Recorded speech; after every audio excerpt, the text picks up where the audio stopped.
Right, so today's planting once again consists of two parts, and for part one I am once again replacing something, although this is not an unhappy replacement because I have dug up something that I sometimes call the devil's mint, which is Lantana camara, an introduced Mexican plant which is a very pretty but very invasive shrub which does tend to take over large areas and can be a little bit allelopathic, so it can really struggle to return to natural vegetation once this is really established. And we're going into a field where this is still a little bit of a problem. I've dealt with most of the big ones in most areas, but there's still a few big ones around, and we've dug up one of those, and the rather messy hole that it came out of is going to be the home of Camellia africana, which is the sausage tree, which is a lovely tree, native and somewhat medicinal. Everything in this hole is a little bit native or nearly native, so we are going to be then surrounding that with a few pieces of Dracaena fragrans, which does enter Zambia naturally, although not down to this level. We're then going to be adding Strophanthus welwitschii, which is a really pretty native creeper, which should scramble up through the Dracaenas through the Camellia itself until the Camellia is a little bit big for that, and hopefully spread to some of the surrounding area. It has beautiful flowers, which I will be putting a picture of up on screen,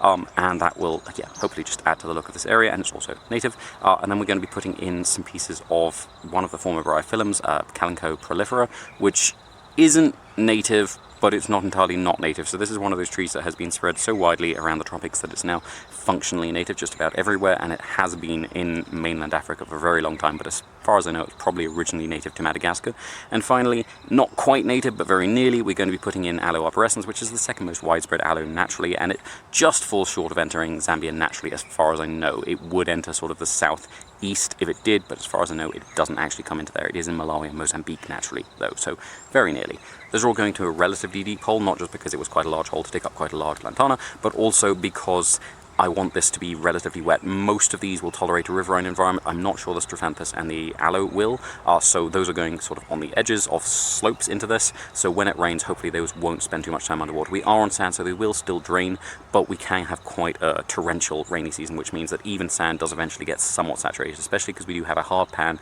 at varying depths throughout the area. Part two is going to be going into another relatively wide, deep hole, which is not going to be filled all the way because I do want to water this heavily. This is actually going into an area which I tend to underwater, and so I thought putting something that I do need to water regularly in here should hopefully get the soil in this area a little bit more moist and help some of the sort of vegetation I've tried to plant in the screen along here come up a little bit better, because most of the things here tolerate drying out quite well, but as you might be able to see on the edge of the frame, when you get to the level of shortage of watering that Sansevieras are starting to wilt, you have really underwatered. And we do have a couple of fruit trees in here and a couple of ornamentals as well, which will tolerate drying out, and they will come back in the rains, but it'd be nice if they'd be growing a little bit faster, sort of filling in a little bit more and sort of keeping the humidity in this general area up a bit. So we're going to be putting in something I have to water, which is the Averrhoa carambula, the starfruit, which is one that I quite like giving a white hole to, because that does allow you to water it heavily, and it is quite a wet environment plant naturally. We are drier than it likes here, and even in quite a lot of shade, I have found they do want quite a lot of water if they're going to fruit and survive the dry season, because our dry season is not something they're well adapted to. We are going to be giving it some companion plants to help it keep some of the water in there, and also sort of just keep the chickens from kicking up its roots too much, because a little dip will very much invite the chickens into here. So we're going to be putting in a couple of pieces of Dracaena reflexa, which I've actually cut from little shrubs of it just nearby, and then we're going to be putting in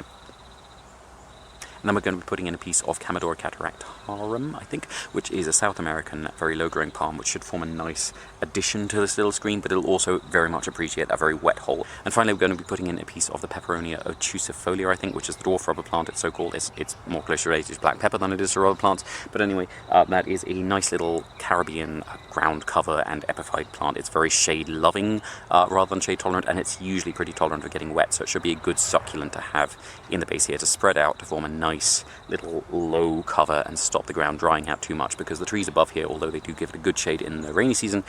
are pretty deciduous, and so the shade will drop off quite significantly during the dry season, which is when it's going to be most at risk of drying out. So having a little bit more around the base, just keeping it nice and cool and moist basically down there, should be ideal. Right, so that should be everything for today. Thank you very much for watching. I hope you have enjoyed it, and if you haven't enjoyed it, thank you for watching anyway. Please tune in again tomorrow. I will be planting something else. I don't know what yet. I had thought to plant something today which I didn't get round to,